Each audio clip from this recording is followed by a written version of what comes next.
जो सरकार देश के अंदर एक ऐसे पत्रकारों को सपोर्ट करती है जो सिर्फ उन्हीं की वाहवाही दिखाता है। जो लोग कहते हैं ईवीएम नहीं हैक हो सकता, तो जो देश के कानून मंत्री रविशंकर प्रसाद ने बुक लिखी है, आप उसको लेकर कोर्ट में चैलेंज करिए ना।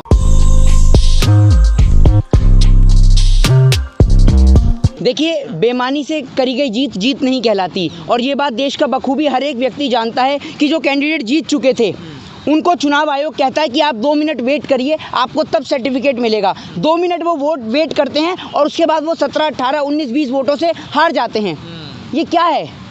ये देश के अंदर आप लोकतंत्र का अपमान नहीं कर रहे? जहां आप सरकार नहीं बना पाते वहां आप एमएलए की खरीद फरोख्त का धंधा चलाते हैं, वहां आप खरीदने का प्रयास करते हैं लोगों को पैसे के जरिए। सेंटर की गवर्नमेंट जिस तरीके से पैसों का इस्तेमाल कर देश के अंदर ईवीएम के बारे में आप सभी लोग जानते हैं, ईवीएम वो मशीन है जिसको जिस देश ने बनाया उसी ने उसको बैन कर दिया। ईवीएम को लेकर भाजपा के नेताओं ने इतनी मोटी मोटी पुस्तकें लिख रखी हैं। आप उनको अगर गलत ठहराते हैं तो आप ईवीएम, जो लोग कहते हैं ईवीएम नहीं हैक हो सकता, तो जो देश के कानून मंत्री रविशंकर प्रसाद ने बुक लिखी है, आप उसको लेकर कोर्ट में चैलेंज करिए ना। आप चैलेंज क्यों नहीं करते कि ये लीजिए, ये पूरा प्रूफ है, ईवीएम हैक नहीं हो सकता। और अगर ईवीएम हैक नहीं हो सकता, आप जानते हैं कि देश की जनता आपको बहुमत दे रही है, मत दे रही है, तो आप डरते क्यों हैं बैलेट पेपर से? ये बताइए ना, क्यों डर लगता है आपको इतना बैलेट पेपर से? इसलिए कि आप हार जाएंगे और वो हैक नहीं हो पाएगा आपका। देखिए, दोनों ही तरफ से मिस्टेक हुई है, जिस तरीके से चुनाव आयोग के द्वारा भी और दूसरी तरफ से सेंट्रल गवर्नमेंट का प्रेशर भी। देश के गृह मंत्री पूरे बिहार चुनाव में एक भी जगह कैंपेनिंग करते हुए आपको नजर आते हैं? नहीं आते नजर। लेकिन रिजल्ट से एक दिन पहले उन्हें पटना आने की क्या आवश्यकता होती है? इस बात का, इस प्रश्न का भी आप जवाब दीजिए। किस लिए आते हैं वो? इस बात का आपके पास कोई जवाब है? आप मुझे बताइए, ये सब चीज़ क्या है? क्या है ये सब कि आप एक प्रत्याशी, जीते हुए प्रत्याशी को आप कहते हैं वेट करिए, और उसके बाद आप सर्टिफिकेट नहीं देते और उसे आप कह देते हैं हार जाइए। उसके बाद बिहार के कई क्षेत्रों में ईवीएम सड़क पे नजर आया है, और ये इकलौते बिहार की घटना नहीं है। जिस जिस जगह पे इलेक्शंस होते हैं वहां पर आपको ईवीएम सड़क पे नजर आते हैं। बिल्कुल निश्चित तौर पे जनादेश की हत्या। एक बात मुझे बताइए, इनके पास कोई प्लान है? किस लेवल पे सरकार बनी है? इस लेवल पे सरकार बनी है हिंदू मुस्लिम पे, या मुंगेर की घटना पे, या नीतीश कुमार के अलकतरा घोटाले पे, या नीतीश कुमार के शेल्टर होम कांड पे? किस कांड पे, किस घोटाले पे सरकार बनी है? आपके पास इसका कोई जवाब है? चलिए, गवर्नमेंट बननी है, गवर्नमेंट बनने के बाद भी हमारा यही सवाल रहेगा, और इस सवाल का जवाब नीतीश सरकार को और मोदी जी और आरएसएस के कच्चे वालों को, निक्कर वालों को इस बात का जवाब देना होगा। आखिर आपके पास क्या प्लानिंग है 19 लाख रोजगार की? और आखिर कब तक, कितने समय में आप देश के युवाओं को 19 लाख रोजगार देते हैं?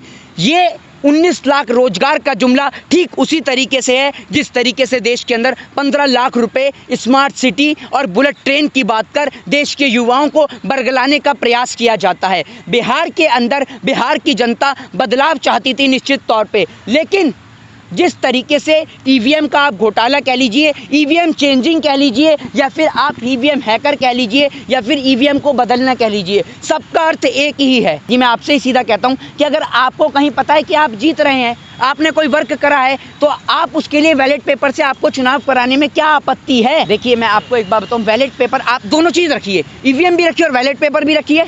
आपत्ति क्या है? इतना बड़ा संसाधन, आप कहते हैं संसाधन कहाँ से आएगा और संसाधन के लिए पैसा कहाँ से आएगा?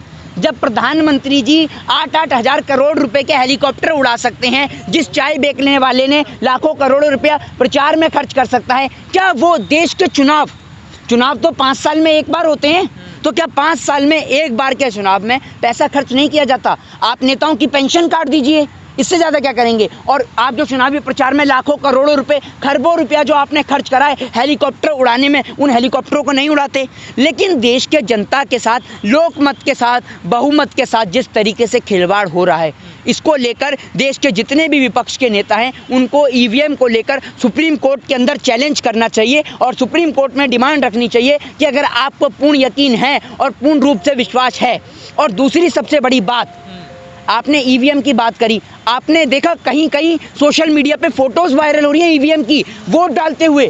तो आखिर चुनाव आयोग कर क्या रहा था कि लोग मोबाइल फ़ोन को लेकर अंदर जा रहे थे वोट डालने के लिए और उसकी वीडियो बनाकर ला रहे थे। बलात्कारियों को सपोर्ट करती है जो सरकार, देश के अंदर एक ऐसे पत्रकारों को सपोर्ट करती है जो सिर्फ उन्हीं की वाहवाही दिखाता है, जो सरकार सिर्फ व्यापारियों को सपोर्ट करती है। बड़े बड़े घोटालों में शामिल नीतीश कुमार जैसे मुख्यमंत्री, देश के अंदर तड़ीपार गृह मंत्री इस देश को नहीं चाहिए। हाथ जुड़वा लीजिए, देश के अंदर दोबारा काउंटिंग होनी चाहिए और दोबारा चुनाव होने चाहिए, चाहे आप बैलेट पेपर से कराइए, चाहे आप ईवीएम और बैलेट पेपर दोनों से कराइए। देखिए, इस बात के लिए तो आपको कांग्रेस के ही लोग आपको बखूबी बता सकते हैं निश्चित तौर पे। और आपको एक बात मैं अगर आप बताऊं, आप कांग्रेस या बीजेपी वाली बात कर रहे हैं तो आप मुझे ये बताइए कि नीतीश कुमार को पीछे कैसे छोड़ा बीजेपी ने?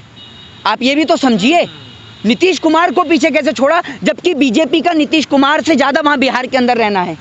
समझ रहे हैं? नीतीश कुमार जैसी पार्टी पीछे हो जाती है तो वो इसलिए हो जाती है क्योंकि बीजेपी को हर जगह जहां भी बहुमत इनको प्राप्त ना हो वहां इनको आदत हो गई है खरीद फरोख्त करने की, ईवीएम को हैक करने की। और जब आपको पता है और देश की जनता इतने सवाल उठा रही है तो डरते क्यों हैं?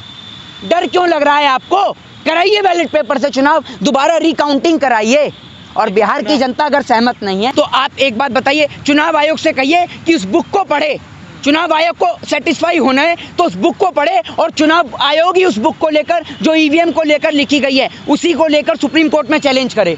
करेगा चुनाव आयोग? चुनाव आयोग ने, सुनिए, चुनाव आयोग ने मास्क के नाम पर, सैनिटाइजर के नाम पे बूथ पे कोई सुविधा करा रखी थी? कोई सोशल डिस्टेंसिंग आपको नजर आई बूथ पे? है चुनाव आयोग की आप बात कर रहे हैं, इतनी बड़ी बड़ी रैलियां हो रही हैं, इतनी लाखों की भीड़ आ रही है, तब कोई कोरोना नहीं है, कोई कोरोना नहीं है। काउंटिंग के लिए आप कह रहे हैं। देखिए, मैं आपको एक बात बताऊं, निश्चित तौर पे इस चुनाव में मुझे ना लड़ते हुए नजर आए तेजस्वी यादव, ना महागठबंधन का और कोई प्रत्याशी। इस चुनाव में मुझे लड़ते हुए नजर आए थे देश के युवा, देश के वो मजदूर जो नंगे पांव पैदल आए थे, जिनके पैर से पस टपक रहा था, देश की वो बहन, वो बेटियां जिन्होंने सड़क पे बच्चों को जन्म दिया, देश की वो बहन, बेटियां, बच्चे जिन्हों के साथ मुंगेर में घटना घट जाती है, माँ दुर्गा का विसर्जन करते में उनको गोली मार दी जाती है। तो ये चुनाव उन सभी लोगों ने लड़ा था। लेकिन इतनी भीड़ और इतनी पब्लिक होने के बावजूद और देश की जनता का इतने दिन माइंडेड देखने के बाद बिहार में रहकर मुझे नहीं लगता कि नीतीश सरकार की सरकार आना संभव था,